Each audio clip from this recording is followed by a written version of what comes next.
Po týždni sme tu, milí naši diváci televízie Levoča, opäť s ďalším vydaním Levočského týždenníka. V ňom sme mapovali udalosti uplynulého 14. týždňa. Pohodlne sa usaďte a v úvodníkovom zostrihu si pozrite našu dnešnú ponuku. Členstvo v Združení Karpatského euroregiónu prinieslo Levoči ďalší nový kontakt s ukrajinským mestom Žovkva a jeho primátor pricestoval na prvú oficiálnu návštevu nášho mesta.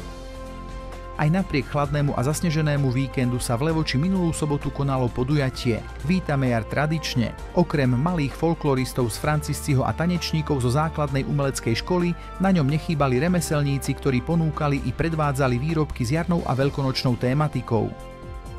2. apríl vyhlásený Organizáciou Spojených národov za Deň povedomia o autizme, okrem namodro rozsvietených budov v Levoči priniesol aj jednu unikátnu besedu s dospelým autistom. Umelá inteligencia v živote seniorov bola témou pútavej prednášky v regionálnej knižnici Jána Henkela, ktorá priblížila klady i zápory tejto modernej a rýchlo sa rozvíjajúcej technológie. Viac o nej sa dozviete v našej reportáži.